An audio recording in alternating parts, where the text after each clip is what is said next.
पंजाब में स्थित सिख धर्म के 3 तख्त साहिबान वाले शहरों को पावन शहरों का दर्जा देना पंजाब सरकार के लिए बड़े सौभाग्य की बात है।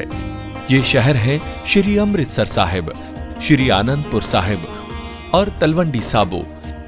ਇਹ ਤਿੰਨੋਂ ਤਖਤਾਂ ਦੇ ਸ਼ਹਿਰਾਂ ਨੂੰ ਪੰਜਾਬ ਦੇ ਅਧਿਕਾਰਤ ਪਵਿੱਤਰ ਸ਼ਹਿਰ ਵਜੋਂ ਐਲਾਨ ਕਰਨ ਦਾ ਫੈਸਲਾ ਕਰਦਾ ਹੈ।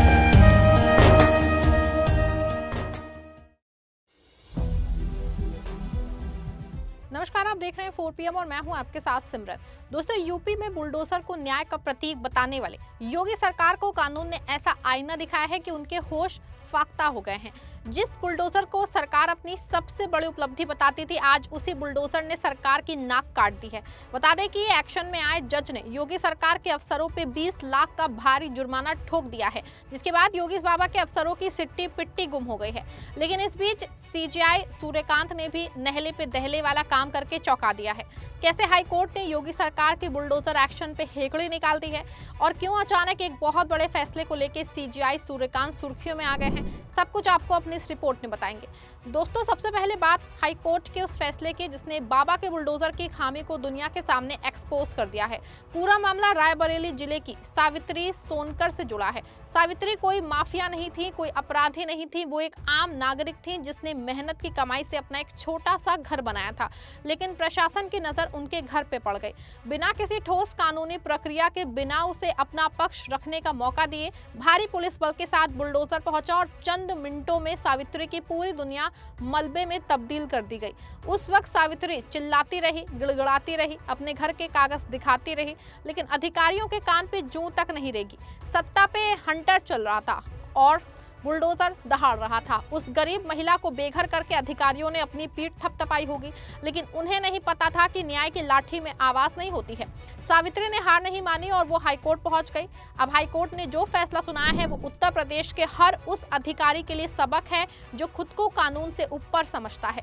इलाहाबाद हाईकोर्ट ने इस मामले की सुनवाई करते हुए योगी सरकार और रायबरेली प्रशासन की बखियां उखेड़ के रख दी। कोर्ट ने साफ लहजे में कहा कि किसी का घर गिराना कोई खेल नहीं है। कानून का पालन करना अधिकारियों की मजबूरी नहीं बल्कि जिम्मेदारी है। कोर्ट ने पूछा कि किस कानून के तहत एक गरीब महिला का घर ढहा दिया गया? क्या उसे पर्याप्त समय दिया गया? क्या कागजों की जांच हुई? जवाब में सरकार के पास सिर्फ खामोशी थी। कोर्ट ने इसे सत्ता का दुरुपयोग माना और आदेश दिया कि सावित्री सोनकर को तुरंत 20 लाख रुपए का मुआवजा दिया जाए। ये पैसा सरकारी खजाने से नहीं बल्कि उन दोषी अधिकारियों की जेब से वसूला जाए जिन्होंने ये बुलडोजर चलाया था। सोचिए, अब उन अफसरों की क्या हालत होगी जो कल तक बुलडोजर के आगे फोटो खिंचवाते थे। कोर्ट ने साफ कर दिया है कि अगर आप किसी का घर अवैध तरीके से गिराएंगे तो आपको अपनी जेब ढीली करनी पड़ेगी। बता दें कि ये पहली बार नहीं है जब बुलडोजर एक्शन पे कोर्ट सख्त हुआ है। अभी हाल ही में सुप्रीम कोर्ट ने पूरे देश के लिए गाइडलाइन जारी की थी। सुप्रीम कोर्ट ने साफ कहा था कि सिर्फ आरोपी होने के नाते किसी का घर नहीं गिराया जा सकता है। कोर्ट ने तो यहां तक कह दिया था कि बुलडोजर से न्याय करना जंगल राज की निशानी है। लेकिन योगी सरकार ने शायद कोर्ट की उन चेतावनियों को हल्के में ले लिया। रायबरेली का ये मामला साबित करता है कि यूपी में अधिकारी अभी भी बेलगाम हैं। वो सुप्रीम कोर्ट के आदेशों की धज्जियां उड़ा रहे हैं। खुद इस बात को जज ने अपने फैसले में कोर्ट भी किया कि सुप्रीम कोर्ट हाईकोर्ट की गाइडलाइन के बाद भी इस तरह के फैसले हो रहे हैं।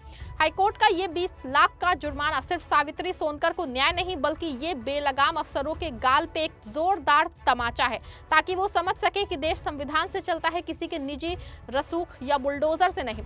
बता रहे हैं आपको कि रायबरेली जिले के देवनंदनपुर गांव का ये मामला है। याचिकाकर्ता सावित्री सोनकर का नाम सरकारी राजस्व रिकॉर्ड में जमीन के मालिक के तौर पर दर्ज था। इसके बावजूद संबंधित एसडीएम ने 10 फरवरी को राजस्व संहिता की धारा 38 का इस्तेमाल कर बिना किसी सुनवाई के सावित्री का नाम हटा दिया और दिए जमीन को ग्राम सभा का घोषित कर दिया गया और 24 मार्च को वहां बना निर्माण ढा दिया गया। बाद में ये जमीन जीएसटी विभाग को सौंप दी गई और अब इस मामले पे हाईकोर्ट में फैसला सुनाया है। ऐसे में एक और जहां बाबा के बुलडोजर पे जोर का एक्शन इलाहाबाद हाईकोर्ट ने लिया है, तो दूसरी ओर सीजीआई सूर्यकांत ने भी गरीबों के न्याय को लेकर बहुत बड़ा फैसला सुनाया है। अगर किसी को न्यायिक इमरजेंसी है तो आधी रात को सुप्रीम कोर्ट का दरवाजा खटखटा सकता है।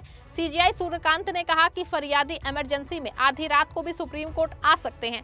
सीजेआई सूर्यकांत ने कहा कि अगर किसी नागरिक को कानूनी इमरजेंसी का सामना करना पड़ता है या जांच एजेंसियों द्वारा अजीब समय पे गिरफ्तारी की धमकी दी जाती है तो उस व्यक्ति को अपने मौलिक अधिकारों और स्वतंत्रता की सुरक्षा के लिए आधी रात को भी संवैधानिक अदालतों से सुनवाई की मांग कर सकेगा।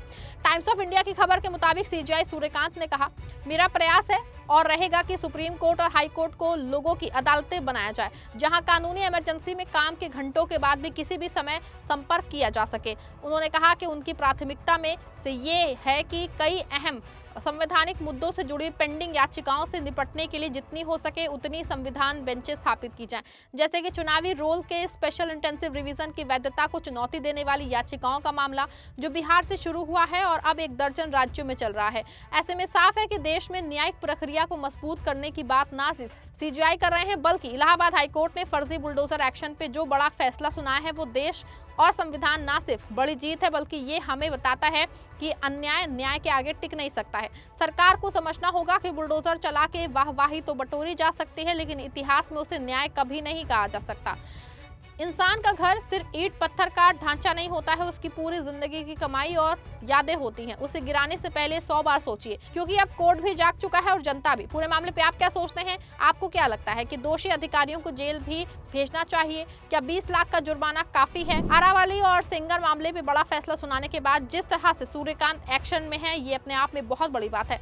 आप जो भी इस खबर को लेकर सोचते हैं अपने अकाउंट में लिखिए, खबर को लाइक और शेयर करिएगा।